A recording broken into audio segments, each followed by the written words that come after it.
तो चलिए बात करते हैं चैप्टर नंबर 4 के टेक्सचुअल इलस्ट्रेशंस की। इलस्ट्रेशन 4.1 की बात करते हैं। A straight wire of mass 200 gram and length 1.5 meter carries a current of 2 ampere. तो यहाँ पे जो वायर है वो वायर का नाम मान लो कि वो वायर PQ है। उस वायर में करंट जो है वो P से Q जा रहा है और उसका मास जो है ना वो मास 200 ग्राम मतलब 0.2 kg होगा। लेंथ है 1.5 metre and current is 2 ampere. Now it is suspended in mid-air by a uniform horizontal magnetic field that is given in figure. देखो यहाँ पे क्रॉस मार्क से एक मैग्नेटिक फील्ड आपको बताई गई और वो मैग्नेटिक फील्ड हम ऐसा बोल सकते हैं कि भी हमारे लिए स्क्रीन से परपेंडिकुलर अंदर की डायरेक्शन में। तो यहाँ पे मैग्नेटिक फील्ड जो होगी वो मैग्नेटिक फील्ड मान लो कि अंदर की ओर मतलब इस डायरेक्शन में।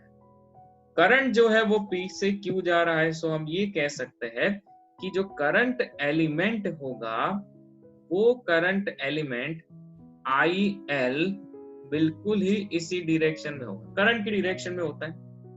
तो हमने यहाँ पे देखो कि करंट एलिमेंट बता दिया और मैग्नेटिक फील्ड बता दी है। सो आपको ये पूछा है कि what is the magnitude of magnetic field.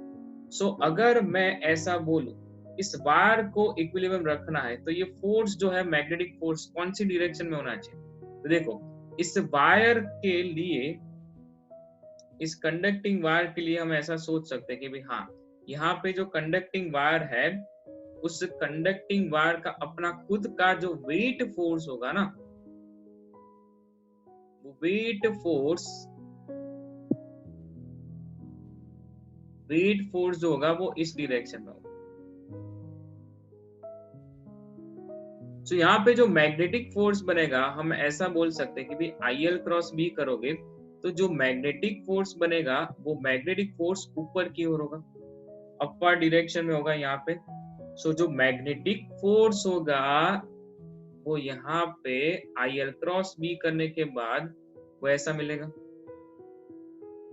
सो आपको पूछा है magnitude of that magnetic field.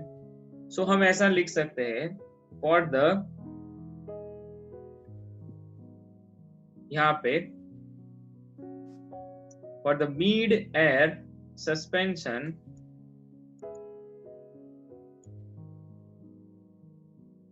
For the mid air suspension यहाँ पे जो मैग्नेटिक फोर्स का मैग्नीट्यूड होगा, magnitude of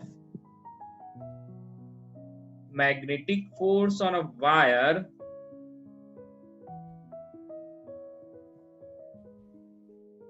should be equals to the weight force of wire.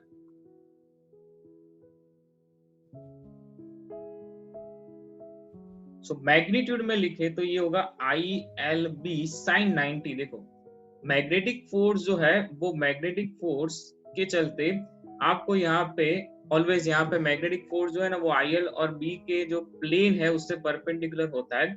यहाँ पे क्लियरली लिखा है कि भाई जो मैग्नेटिक फील्ड है ना वो मैग्नेटिक फील्ड अंदर जाती है। सो मैग्नेटिक फील्ड इस तरह से होगी जो वायर से परपेंडिकुलर होगी। तो ये जो है आपको सोचना है कि IL और B के बीच में जो एंगल होगा ना वो 90 डिग्री का होगा और sin 90 हो जाएगा। Magnitude is equals to weight force of wire which is mg।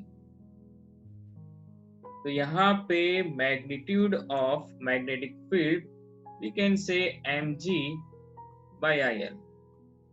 So B is equals to mg, यहाँ पे आप रखोगे 0.2, ये 9.8 into 9.8 डिवाइडेड बाय ये 2 होगा into length of wire 1.5।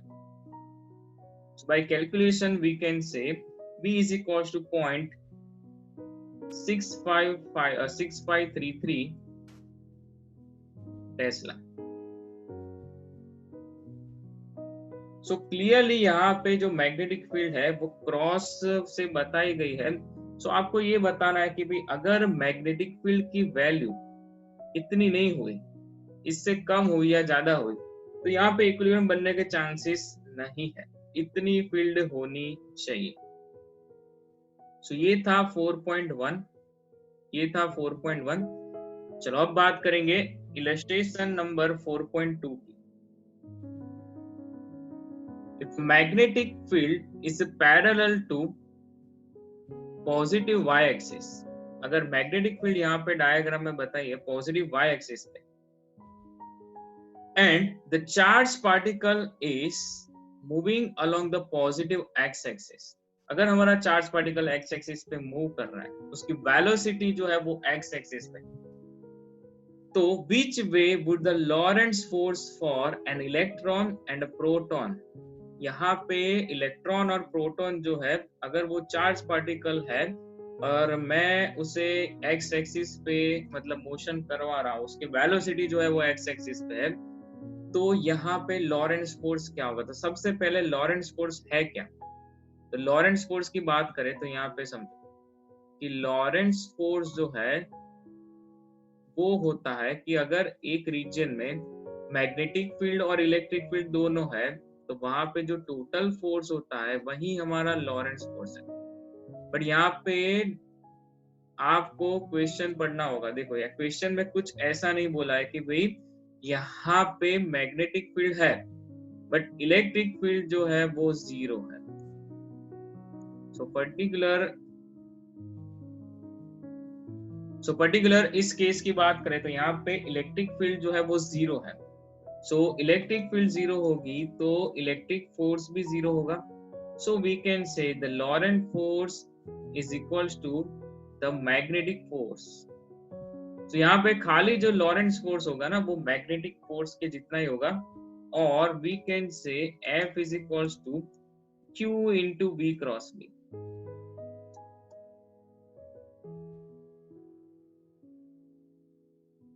Q into क्या हो जाएगा भैया? V cross B।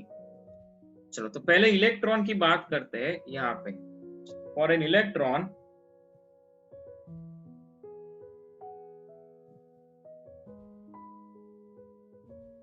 यहाँ पे ऐसा बताया गया है कि भाई इलेक्ट्रॉन जो है वो एक्स एक्सिस पे जा रहा है, मतलब उसका वेलोसिटी वेक्टर इस डायरेक्शन में होगा। जेड एक्सिस को हम कुछ इस तरह से बताते हैं भाई, यहाँ पे इस डायरेक्शन, और मैग्नेटिक फील्ड जो है वो ऐसे है। क्रॉस से मैग्नेटिक फील्ड बताई गई।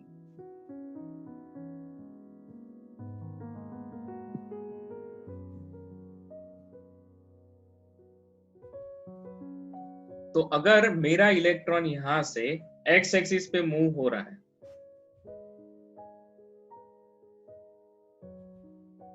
उसका वेलोसिटी वेक्टर जो है इस डायरेक्शन में, बट इलेक्ट्रॉन नेगेटिव चार्ज है, तो जो लॉरेंस फोर्स होगा यहाँ पे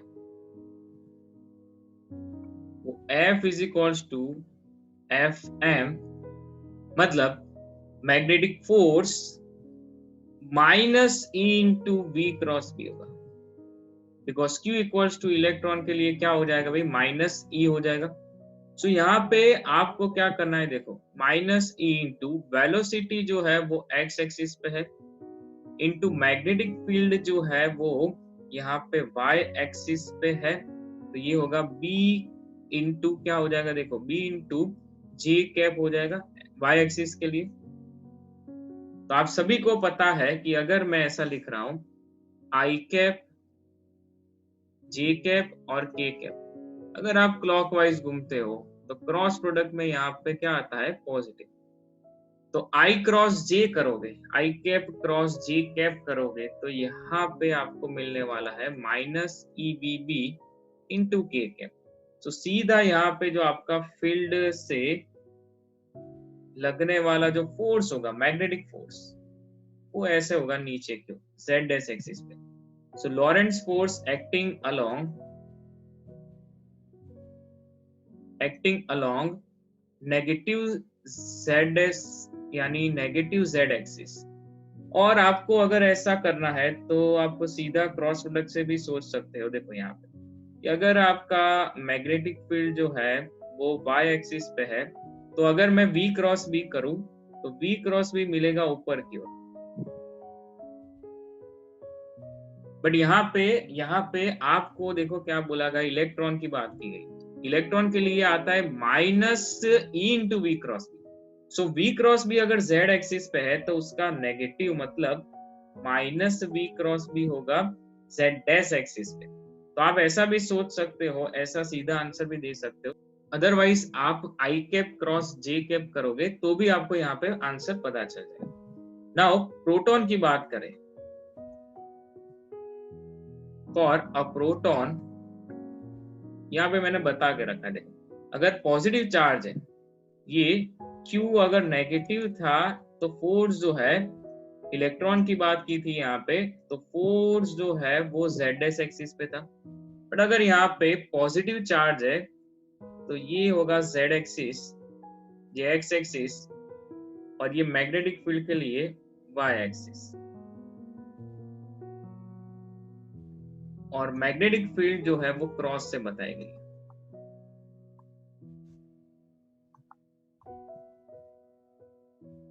तो मैग्नेटिक फील्ड का vector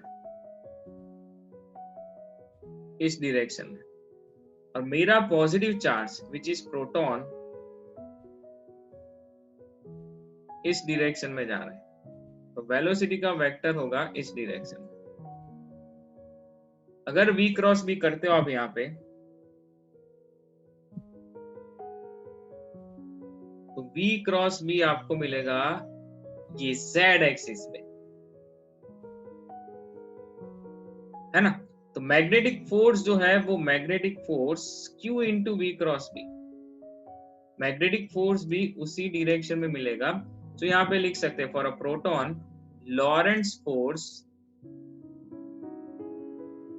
is equal to the magnetic force, because यहाँ पे इलेक्ट्रिक फील्ड है नहीं, सो ये होगा Q into V cross B के चलते E into V cross B, proton positively charge है, तो यहाँ पे मैं लिखूंगा E into B into I cap cross B into J cap, J cap I cross J, I cap cross J cap हो जाएगा के कैप। सो यहाँ पे मिलेगा E B B into K cap. So it is acting along Z axis. So अब दोनों particular case में आप diagram से सीधा भी कर सकते हो, बट डिटेल मेथड में आपको करना है तो यहाँ पे आपको ये स्टेप्स बताने होंगे।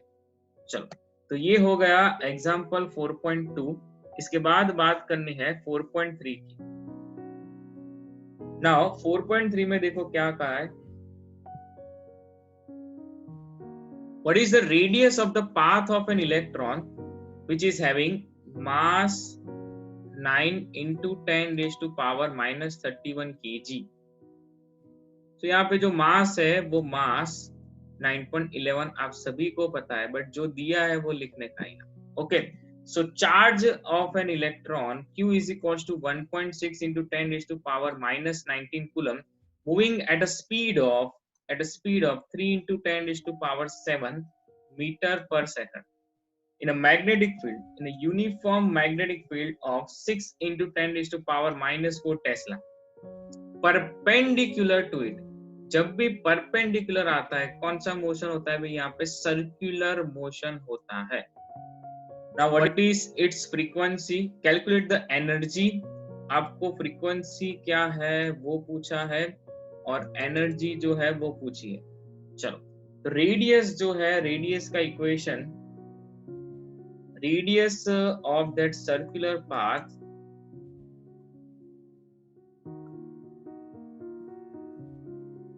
r is equals to यहाँ पे होगा mv sin theta by qb। सो अगर मैं मास लिखूं तो ये होगा 9 into 10 raised to power minus 31 into speed हो जाएगी 3 into 10 raised to power 7, perpendicular जा रहा है तो sin 90 ही लिखोगे, ये तो डायरेक्टली लिख सकते हो आप। नीचे Q इंटू बी, तो ये हो जाएगा 1.6 into 10 raised to power minus 19 into B होगा 6 into 10 raised to power minus 4। सो रेडियस का जो कैलकुलेशन निकलेगा वो कैलकुलेशन यहाँ पे हो जाएगा 0.28, अदरवाइज वी कैन से 0.2812 मीटर। चलो, तो ये हो गया रेडियस का कैलकुलेशन। उसके बाद यहाँ पे आपको फ्रीक्वेंसी पूछी। What is frequency? So frequency F is equals to, ये हो जाएगा QB बाई 2πm। तो फ्रीक्वेंसी आपको यहाँ पे मिलेगी, देखो कि आप सीधा भी लिख सकते हो। चार्ज की वैल्यू है यहाँ पे 1.6 इंटू 10⁻⁻19 और B की वैल्यू है 6 इंटू 10⁻⁻4 और नीचे 2 into 3.14 into mass.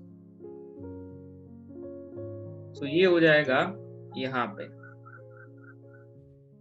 Frequency is equals to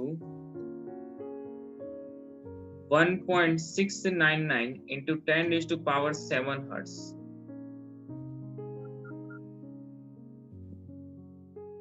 now उसके बाद पूछा है एनर्जी। एनर्जी जो है वो आपको मतलब ऐसा बोला है कि पार्टिकल जब सर्कुलर मोशन करेगा उसके पास काइनेटिक एनर्जी हो, तो हाफ mv² कर दोगे आप, तो यहाँ पे हाफ इंटू ये हो जाएगा 9 इंटू 10⁻31 और स्पीड 3 इंटू 10⁻7 का स्क्वायर। सो काइनेटिक एनर्जी होगी 4.05 into 10⁻⁻16 joule. Now calculate its energy in kilo electron volt. तो सबसे पहले इसको इलेक्ट्रॉन वोल्ट में कन्वर्ट करना पड़ेगा। नाउ कन्वर्ट करोगे तो 1.6 इंटू 10⁻⁻19 से आप डिवाइड करोगे और डिवाइड करते ही यहाँ पे काइनेटिक एनर्जी जो है वो मिल जाएगी 2.53 into 10⁻³ electron volt. We can say 2.53 kilo electron volt. So kinetic energy is equivalent to 2.53 kilo electron volt. तो अब हम बात करेंगे एग्जाम्पल 4.4 की। एग्जाम्पल 4.4 में देखो क्या बोला गया है। A cyclotron's oscillator frequency is 10 megahertz. A cyclotron's oscillator frequency is 10 megahertz. What should be the operating magnetic field for accelerating protons? Magnetic field क्या होगी अगर protons को आप accelerate कर रहे हो? The radius of its disk is 60 centimeter. 60 centimeter.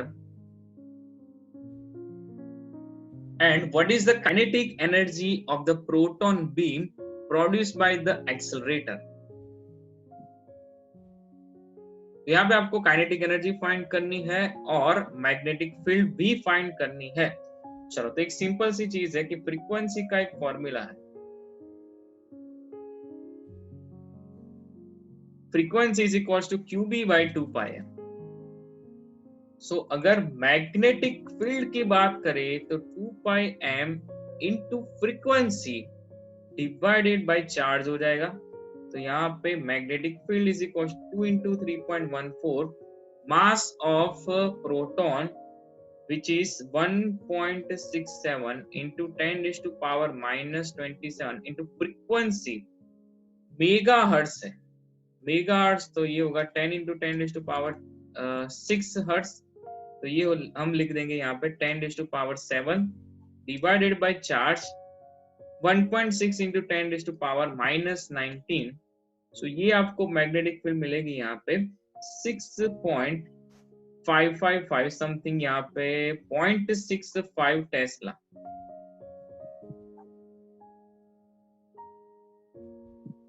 So calculation करते ही आपको ये मिल जाएगा B is equal to 0.65 tesla. So now kinetic energy of a proton beam, kinetic energy of a proton beam. So kinetic energy का फॉर्मूला है half mv²। Now V equals to आप सभी को पता है, V equals to R omega, and that R omega मतलब हो जाएगा 2 पाई एफ इंटू आर। तो यहाँ पे मैं ऐसा लिख सकता हूँ हाफ एम इंटू यहाँ पे m by 2 into V square करोगे तो ये हो जाएगा 4 pi square F square R square. So यहाँ पे क्या कैंसिल होगा देखते हैं। चलो यहाँ पे ये 2 से 2 पाई हो जाएगा, 2 पाई स्क्वायर हो जाएगा। So kinetic energy 2 pi square m as it is, r as it is, r square as it is, r square F square. So आपको यहाँ पे मैक्सिमम रेडियस मतलब देखो क्या दिया है कि डीज जो है वो मैक्सिमम, मैं ऐसा बोलूंगा कि भाई 60 सेंटीमीटर जो है वो डीज की रेडियस है। आप सभी को पता है कि भाई साइक्लोट्रॉन जो होता है उस साइक्लोट्रॉन में ऐसी हम 2 डीज की बात कर रहे हैं। मैक्सिमम काइनेटिक एनर्जी कब मिलती है? जब हमारा चार्ज पार्टिकल जो है वो चार्ज पार्टिकल सेंटर से ऐसे चला, तो अगर उस डीज के सरकमफेरेंस के पास नजदीक में होगा, मान लेते हैं कि भी चक्कर लगाते हुए डीज के सरकमफेरेंस से एकदम नजदीक है, तो यहाँ पे जो उसकी स्पीड होगी, यहाँ से जो वो बाहर जाएगा तब उसकी जो स्पीड होगी वही मैक्सिमम होगी। तो आप समझो कि यहाँ पे जो रेडियस हमें लेनी है ना, वो radius r is equals to R maximum लेनी है, और वही रेडियस जो है वो डीज की रेडियस आपकी हो। तो यहाँ पे 2 pi square m into R maximum आप लोगे, और r मैक्सिमम जो है उसे हम कैपिटल R सपोज कर लेंगे। कैलकुलेशन करते हैं 3.14 का स्क्वायर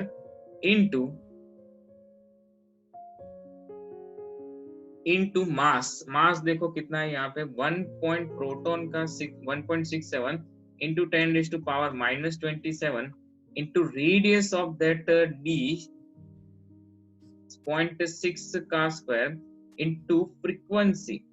मैक्सिमम फ्रीक्वेंसी जो है यहाँ पे सप्लाई जो है वो कितना है देखो 10 मेगाहर्ट्ज है, 10⁻7 हर्ट्ज लिख देंगे और उसका स्क्वायर है। बाय कैलकुलेशन ये मुझे मिलेगा 1.186 इंटू 10⁻⁻12 जूल मिलेगा। सो उसे कन्वर्ट करना है मिलियन इलेक्ट्रॉन वोल्ट में, तो पहले तो इसको कन्वर्ट करेंगे इलेक्ट्रॉन वोल्ट में। इस आंसर को आप मतलब डिवाइड कर दोगे, इलेक्ट्रॉन वोल्ट में वो कन्वर्ट होके आ जाएगा। और मैक्सिमम काइनेटिक एनर्जी जब आप R is equals to R maximum ले रहे हो, तो यहाँ पे आपको मिलेगी मैक्सिमम काइनेटिक एनर्जी। इस स्टेप से आपको मैक्सिमम काइनेटिक एनर्जी मिलेगी, और maximum kinetic energy electron volt में जो आएगी वो इलेक्ट्रॉन वोल्ट में है 7.412 into 10⁶ electron volt. Now can I say कि मैक्सिमम जो है वो 7.412 मिलियन इलेक्ट्रॉन वोल्ट, बिकॉज 10⁶ में डायरेक्टली आप कन्वर्ट कर सकते हो।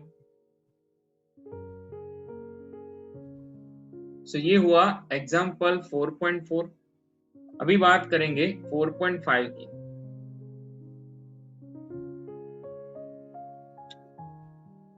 तो एग्जाम्पल 4.5 देखो, an element delta L is equals to delta X into I cap is placed at the origin and carries a large current of 10 ampere as shown in figure 4.10. What is the magnetic field on the y-axis? Magnetic field y-axis पे क्या होगी आपको, मतलब यहाँ पे जो point दिया है, what is the magnetic field on the y-axis at a distance of 0.5 metre. So basically मेरे पास एक एलिमेंट है जिसको मैंने ओरिजिन पे ऐसे रखा है इस तरह से, इसकी लेंथ है स्मॉलेस्ट लेंथ डेल्टा एक्स है। इस स्मॉल एलिमेंट से 0.5 मीटर के डिस्टेंस पर एक पॉइंट है, उस पॉइंट पे आपको बताना है मैग्नेटिक फील्ड क्या होगा। एक सिंपल सी चीज समझो, तो आपके पास अगर एक कोई वायर है और उस वायर में एक पर्टिकुलर स्मॉल एलिमेंट से आप मैग्नेटिक फील्ड फाइंड करना मतलब चाहते हो तो क्या करोगे, बायो-सावर्ट्स लॉ लगाओगे, है ना। तो ऐसा ही एक एलिमेंट जो है वो एलिमेंट यहाँ पे रखा गया है। नाउ उस एलिमेंट से जो पी पॉइंट है वो पी पॉइंट वाई एक्सिस पे कहीं ना कहीं इस डिस्टेंस पे है,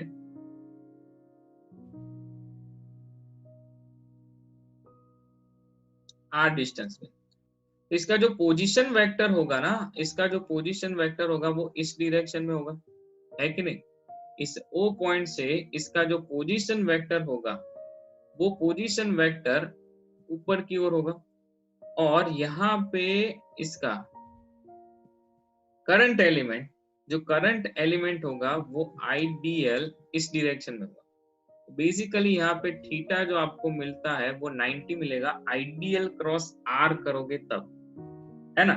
तो here dl is equals to, हम क्या लिख सकते हैं, जो स्मॉल एलिमेंट दिया है डेल्टा एक्स, सो हम ये कह सकते हैं delta x into I cap, because वो एक्स एक्सिस पे है और करंट जो है वो एक्स एक्सिस पे जा रहा है। So according to Biot Savart's law, according to Biot Savart's law,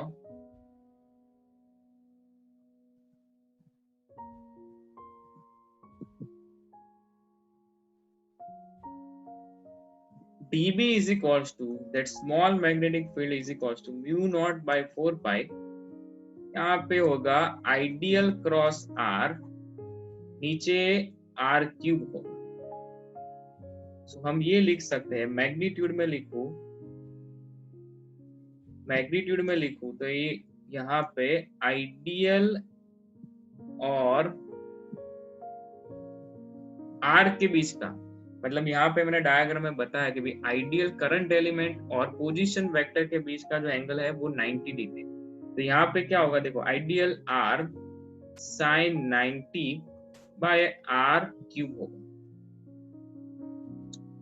so mu naught by 4 pi, ये हो जाएगा आइडियल साइन 90 मतलब 1, ideal divided by R square. चलो तो यहाँ पे वैल्यूज रखते हैं, 4 पाई इंटू 10⁻⁻⁷ म्यू नॉट की वैल्यू नीचे 4 पाई है। आइडियल करंट की जो वैल्यू है वो 10 एम्पियर, डीएल जो है वो लेंथ एलिमेंट देखो कितना है, डीएल की जो लेंथ एलिमेंट है वो 1 सेंटीमीटर है, खाली 1 सेंटीमीटर है, तो उसे मीटर में हम लिखेंगे 0.01, नीचे आर स्क्वायर मतलब 0.5 का स्क्वायर, 4 पाई कैंसिल हो जाएंगे और यहाँ पे बचेगा 4 इंटू 10⁻⁻8 टेस्ला। सो यहाँ पे जो डायरेक्शन होगी मैग्नेटिक फील्ड की, जो डायरेक्शन होगी वो कौन सी डायरेक्शन होगी, चलो आइडियल क्रॉस आर करो। यहाँ पे अगर मैं आइडियल क्रॉस आर करता हूँ, यहाँ से आइडियल से आर स्क्रू रोटेट करोगे तो वो स्क्रू जो है वो ऐसे बाहर आएगा, ये जेड एक्सिस होगी। तो यहाँ पे देखो आइडियल जो है वो इस डायरेक्शन में है और दैट पोजीशन वेक्टर जो है वो इस डायरेक्शन में है। आइडियल क्रॉस आर करोगे तो स्क्रू जो है वो यहाँ पे खुल के इस डायरेक्शन में आने वाला है, आइडियल क्रॉस आर इस डायरेक्शन में जो है वो स्क्रू आने वाला है। सो मैग्नेटिक फील्ड जो होगी ना वो जेड एक्सिस के अलोंग होगी। So direction of magnetic field is equals to direction of dl cross r या फिर आइडियल क्रॉस r कह सकते हैं। नाउ dl जो है हम ऐसा बोल सकते हैं कि वो आई कैप से बताया जाए तो, बिकॉज वो एक्स एक्सिस पे है, करंट कैरिंग एलिमेंट जो है वो एक्स एक्सिस पे रखा गया है। क्रॉस जे कैप करना है बिकॉज यहाँ पे पोजीशन वेक्टर जो है वो वाई एक्सिस पे है। आगे ही बताया था कि भी अगर आप I cap cross J cap करते हो तो यहाँ पे आपको के कैप मिलेगा। So which is direction of Z axis, direction of Z axis तो यहाँ पे जो मैग्नेटिक फील्ड होगी वो यहाँ पे हम लिख सकते हैं 4 into 10⁻⁻8 Tesla along z axis. यहाँ पे आपको के कैप लिखना होगा। सो ये हुआ example 4.5।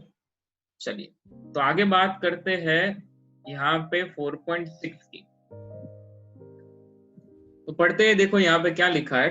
A straight wire carrying a current of 12 ampere is bent into a semicircular arc of radius 2 centimeter as shown in figure 4.13a। तो यहाँ पे एक सेमी सर्कुलर आर्क में वायर को बेंड किया हुआ है। What is the magnetic field, ये ए में पूछा है। देखो what is the magnetic field due to the straight segments. तो यहाँ पे हम कंसीडर करते हैं कि भाई ये जो पार्ट है उसका नाम है बी, ये सी, डी और ये ई हो जाएगा। यहाँ पे ए वाले डायग्राम की बात हो रही है। ओके, तो what is the magnetic field due to the straight segments. तो स्ट्रेट सेगमेंट्स की बात करें अकॉर्डिंग टू बायो-सावर्ट्स लॉ,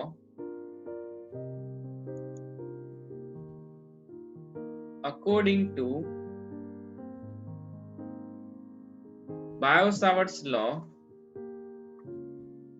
किसी भी स्मॉल एलिमेंट से जो मैग्नेटिक फील्ड, मतलब कोई स्मॉल लाइन एलिमेंट से, लाइन सेगमेंट से आप बात करोगे, वहां पे एक स्मॉल मैग्नेटिक फील्ड होती है, वो होती है μ0/4π।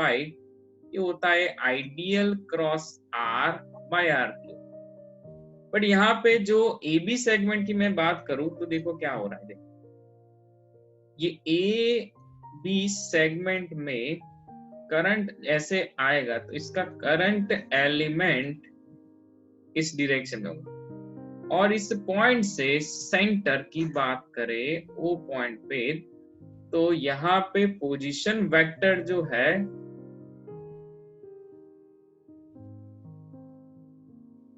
वो इस डायरेक्शन में होगा। तो थीटा जो है वो 0 होगा, प्रॉपर हम कह सकते हैं ए बी सेगमेंट के लिए। बट अगर डी ई सेगमेंट की बात करें, हमें पूछा है, स्पेशली पूछा है what is the magnetic field due to the straight segments, मतलब सर्कुलर आर्क की बात नहीं हो रही यहाँ पे। ए बी वाले ये फर्स्ट सेगमेंट की और ये सेकंड सेगमेंट की बात हो रही। चलो तो डी ई की बात करूं तो यहाँ पे समझो कि डी ई में करंट है, ऐसे निकल रहा है, बट यहाँ पे ओ पॉइंट जो है वो तो पीछे है, ओ पॉइंट तो पीछे है ऐसे। इसका जो पोजीशन वेक्टर होगा वो ऐसे होगा, और इस आइडियल और आर के बीच में जो एंगल होगा ना वो थीटा इक्वल्स टू यहाँ पे क्या होगा, पाई, 180 डिग्री। दोनों ही केस में अगर मैं डीएल क्रॉस आर करूं, so here for two line segments, straight segments,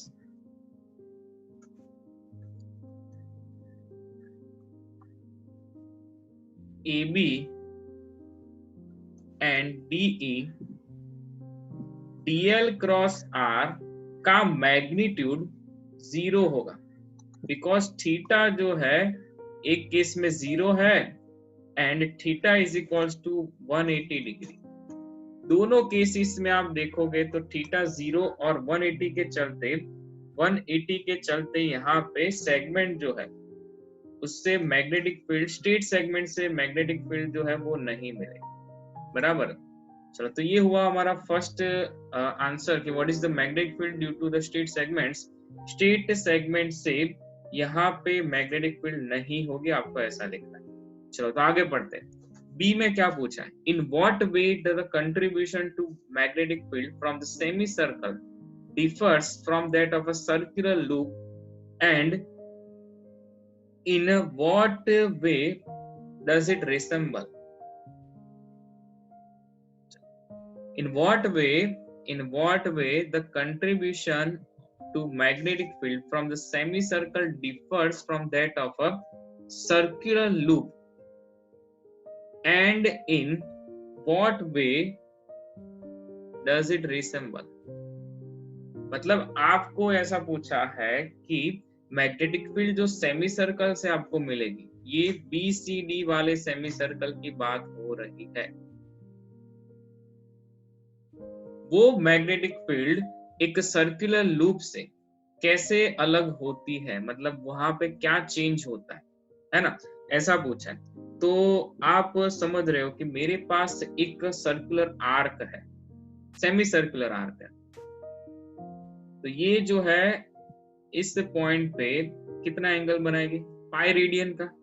यहाँ पे जो एंगल होगा वो 180 डिग्री का पाई रेडियन का एंगल होगा। तो मैग्नेटिक फील्ड हम ऐसा लिखेंगे, magnetic field due to that semi circular arc, magnetic field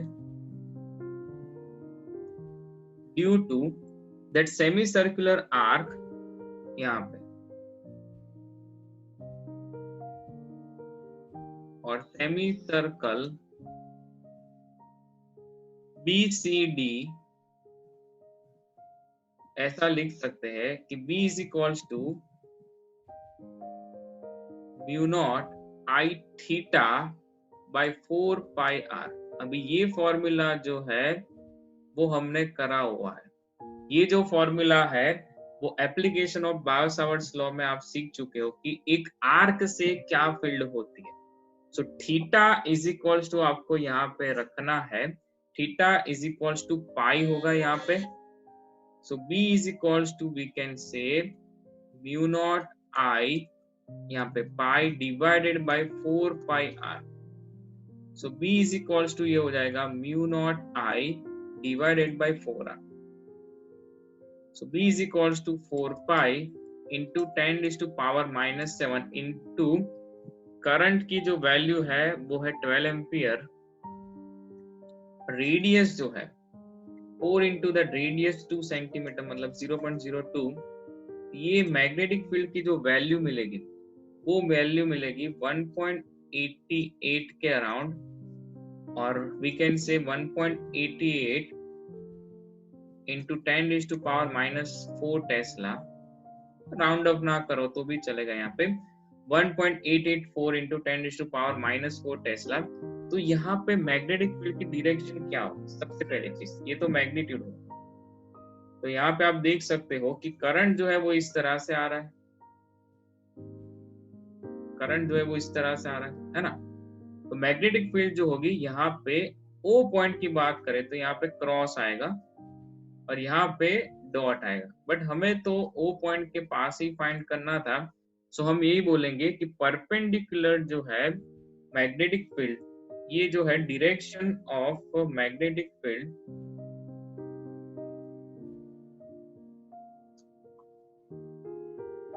magnetic field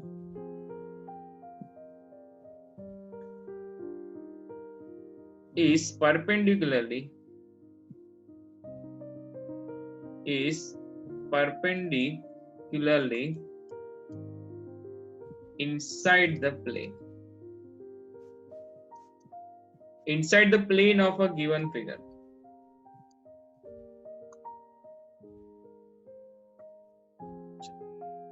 Now ये आपको यहाँ पे बी का आंसर देना है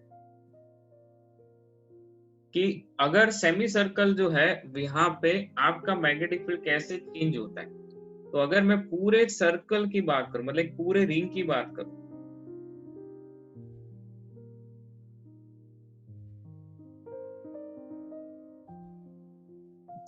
for a ring of radius r,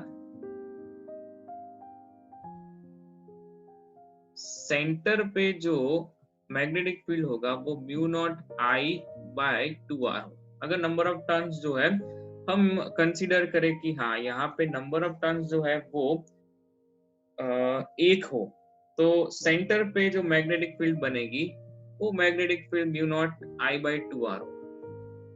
और आर्क से, ये आर्क से जो फील्ड मिला है वो देखो क्या मिला है, mu naught I by 4r।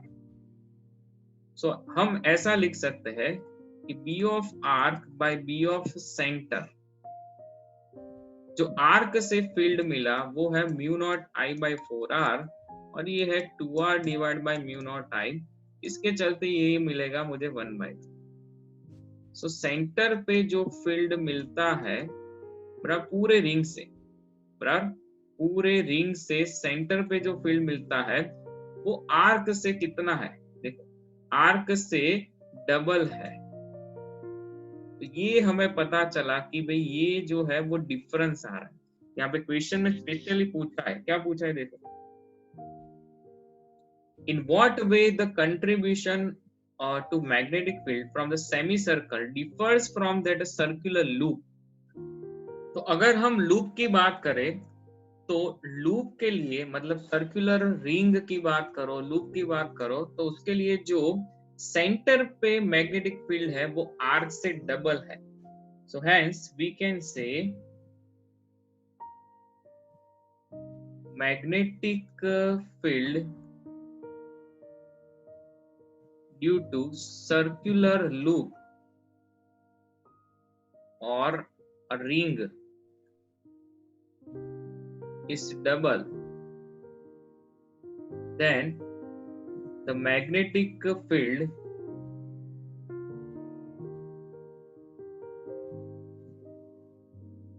due to semicircular arc,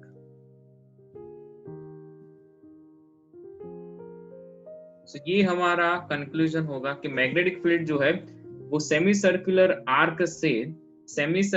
arc से डबल होती है। किस केस में, अगर आप सर्कुलर लूप की बात करो तब। चलो तो आगे यहां से बढ़ते हैं, देखो क्या पूछा है यहाँ पे, would your answer be different if the wire is bent into the semicircular arc of the same radius but in opposite way। तो यहाँ पे बी डायग्राम में देखो कि भाई यहाँ पे एक सेगमेंट, फर्स्ट सेगमेंट और सेकंड, इन दोनों से तो यहाँ पे मैग्नेटिक फील्ड नहीं मिलने वाला है, बट बाकी जो सेगमेंट है वो सेम है, रेडियस भी सेम है, बट खाली डायरेक्शन जो है यहाँ पे चेंज करी गई। तो मैग्नेटिक फील्ड जो है, देखो रेडियस अगर मैं सेम रखूं, यहाँ पे जो रेडियस है वो यहाँ पे थी वही रखोगे, तो रेडियस के हिसाब से मैग्नेटिक फील्ड जो है E is equals to mu naught I, magnitude की बात कर रहा हूँ तो वो mu naught I by 4r ही होगा। बट जो डायरेक्शन है वो डायरेक्शन थोड़ी चेंज होगी, बिकॉज करंट अभी ऐसे जा रहा है। तो यहाँ पे आपको देखो क्रॉस मिलेगा और यहाँ पे आपको क्या मिलेगा, डॉट मिलेगा। बट ये वाले केस में यहाँ पे क्रॉस मिल रहा था, तो ये आपका थोड़ा चेंज होगा, बाकी मैग्नीट्यूड जो है वो सेम ही रहेगा। हम ऐसा लिख सकते हैं सी वाले केस में, थर्ड क्वेश्चन में, कि मैग्नेटिक फील्ड जो है, मैग्नेटिक फील्ड वो सेंटर पे जो है उसका मैग्नीट्यूड क्या रहेगा, सेम रहेगा। So for semi circular arc,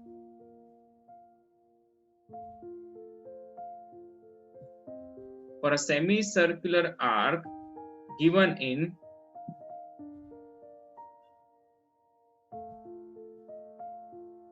figure B, magnitude of magnetic field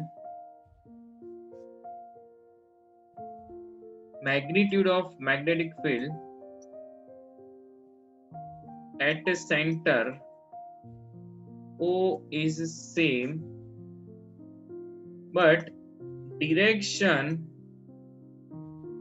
is perpendicularly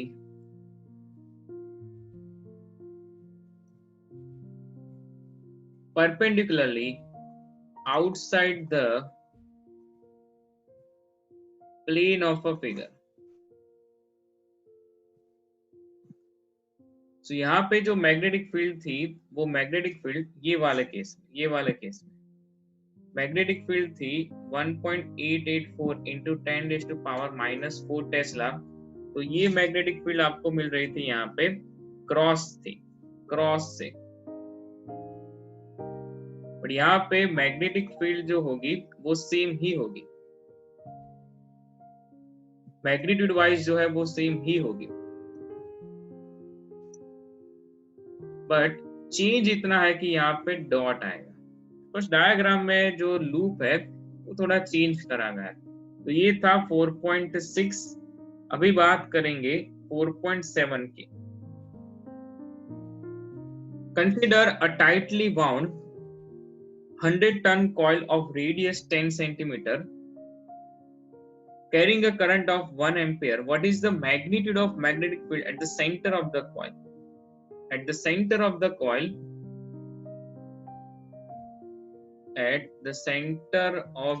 coil, magnetic field is mu naught Ni by 2R. So B is equals to, यहाँ पे सबसे पहले कि जो नंबर ऑफ टर्न्स है वो number of turns देखो कितना है भाई, यहाँ पे नंबर ऑफ टर्न्स 100 है, तो ये लिखेंगे 4 pi into 10⁻⁻7 100 turns into 1 ampere, नीचे 2 इंटू रेडियस 0.1 मीटर हो जाए। So by calculation we can say 6.28 into 10⁻⁻4 Tesla.